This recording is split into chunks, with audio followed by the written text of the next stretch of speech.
बिस्मिल्लाहिर्रहमानिर्रहीम। स्टूडेंट्स, आज हम फेस के बारे में समझेंगे और फिर हम ऐसे सिरामिक में जो डिफरेंट फेजेस हैं उन पे बात करेंगे।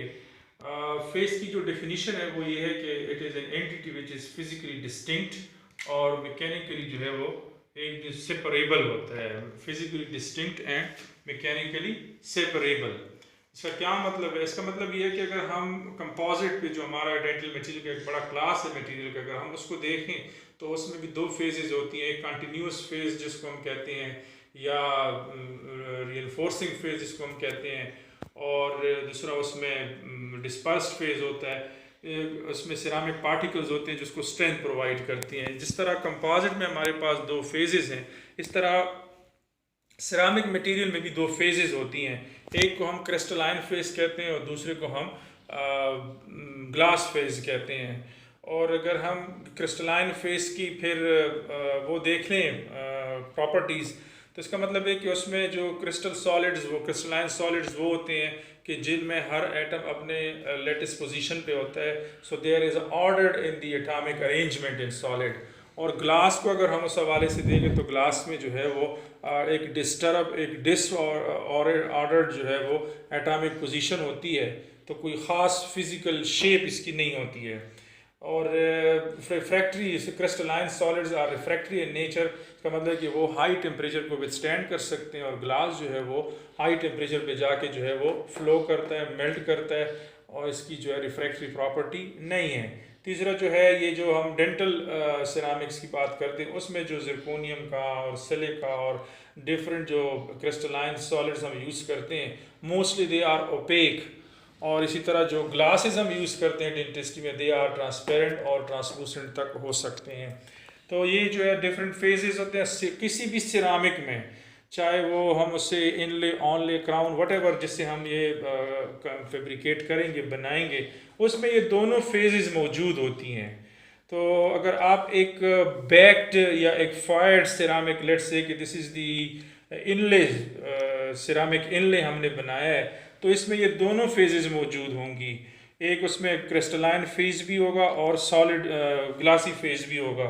अब अगर यहाँ पे देखें तो जो मैंने डॉट से जाहिर किया है, this is the crystalline phase. ये क्रिस्टलाइन फेज की क्या उसमें हुए, what is the importance of the crystalline phase in this fired ceramic structure? वो आपको स्ट्रेंथ प्रोवाइड करता है और बेसिक जो बॉडी आर्किटेक्चर है, जिस तरह ह्यूमन बॉडी में अगर आप स्केलेटन को देखो तो स्केलेटल आपको जो है वो एक आर्किटेक्चर देता है और मसल्स जो है वो उसको फिर फिल करता है। यही इस तरह के बेसिक जो ढांचा, जो स्केलेटल इसका है, वो हमारा सिरामिक का होगा। और उसके दरमियान जो है वो चूँकि रिफ्रैक्टरी है, जब हम उसको गर्म करेंगे तो स्केलेटन जो है वो मेल्ट नहीं होगा।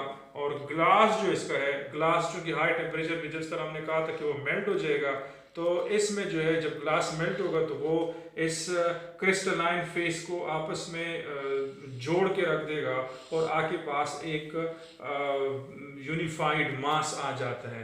और दूसरा, क्रिस्टलाइन फेस जो है वो हाईली पोरस भी होता है। और अगर हम इसके मुकाबले में जो ये हमारा कंटिन्यूस जो मैंने लाइन से शो किया है, this is the glassy phase. और ग्लासी फेज जो है वो वैसे फ्लो करते इंटरवोवन हो जाता है क्रिस्टलाइन फेस के दरमियान, और to held it in its position.